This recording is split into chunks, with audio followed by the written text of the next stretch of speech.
Hey, welcome Unity experts. In today's video, I want to show you guys a neat little method of how to add a hidden function in your game. This could be a simple cheat or a developer menu, a secret level or an Easter egg. It's all up to you and what you want to use this system for. But I'll just use it to activate a simple cheat just to explain how it works. First of all, let's start by opening up Unity. You could implement this in your existing project, but for the sake of the video, I'll be making a new project. Let's call it something like Cheat Engine.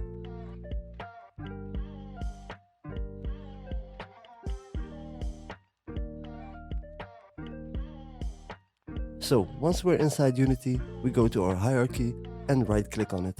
Go to UI and select Canvas. Let's get a better view of what we're doing by clicking on 2D and then pressing on F to focus on our canvas. Then we right-click on our canvas, go to UI and select Text. We can center the text by adjusting its alignment settings.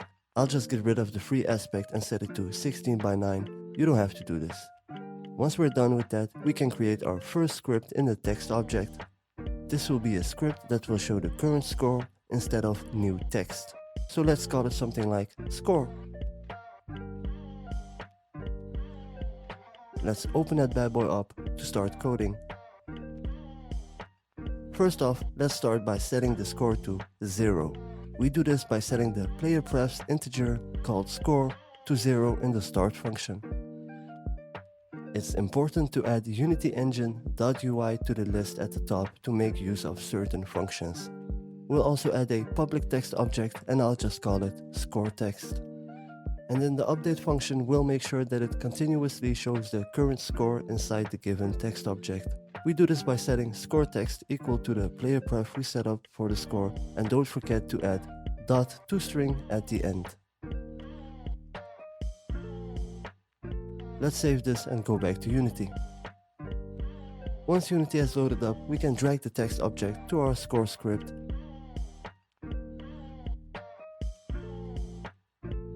Let's hit play to test this out. If you follow the steps accordingly, you should now see your current score, and that should be 0, as that's the amount we've set it to. Now that we know this works, we can continue to the cheating part. Right-click on Canvas, go to UI, and select Button. For the sake of this tutorial, we'll resize the button to make it bigger. Let's reposition it to the corner for now. We can delete the text object that's attached to it. Let's duplicate the button a couple of times. For now, we'll just set a total of 4 buttons, but as soon as you understand the system, then the amount of buttons you would like to use to set this up is all up to you. The same goes for the positioning of the buttons and the sizes. Once we have all the buttons set, we disable all the buttons except the first one. Now we make it so that one button activates the other in a specific pattern. For now, we'll just go clockwise, but this is also totally customizable.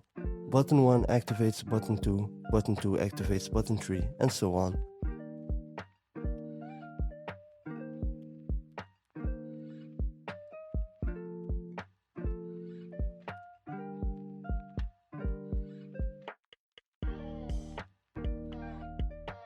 When we've reached the last button, we can create our cheat script.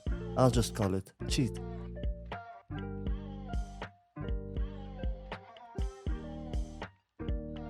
We can delete the start and update function of the script and create our own public void. Let's call it something like activate cheat. This is where you input the code you'd like to run once somebody activated the cheat. Since we've made ourselves a score counter, let's create a script that gives us extra points. To do that, we use player prefs setInt score and set it to player prefs getInt score plus the amount we'd like to add. Once that's done, we can save the script and go back to Unity. Now let's add an onClick function to our final button and attach it to the script we've just written. We do this by dragging the last button into the onClick event, go to cheat and select activate cheat. If you don't see it in the list, that means you didn't make the function public and used void activate cheat instead of public void. You can simply fix this by adding the word public in front of the function. And as you can see, we gain 9,999 points when we click on the final button. Now there are only a few things left to do. First, let's set up a timer so that the player has to be accurate and quick if he wants to complete the cheat sequence. We'll add a script called timer and open it.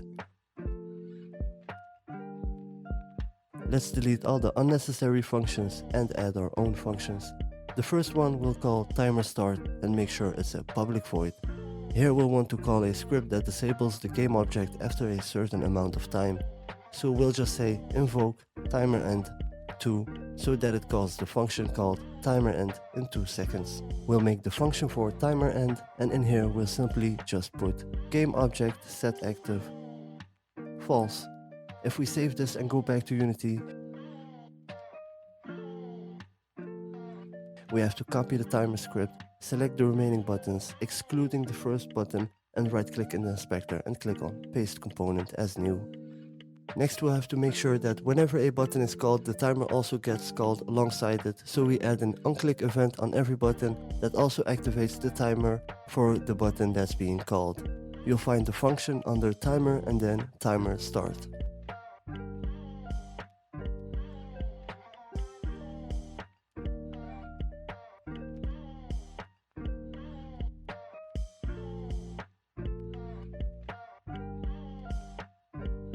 Let's test this out.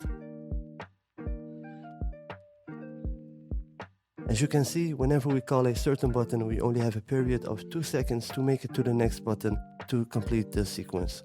Finally, we can put the icing on the cake and finish it up by selecting all the buttons and set the alpha of the image color to 0. Now all the buttons are invisible. If you try this out, you can see that it's only possible to activate the cheat by having knowledge of the cheat pattern and the timer, or just plain luck.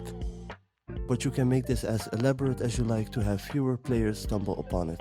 I'm sure there's a lot of easier methods because I'm far from an expert in Unity, but this is the system that I came up with when I wanted to implement a cheat in a certain scene in a game, and I thought it might be helpful to some people if I share it.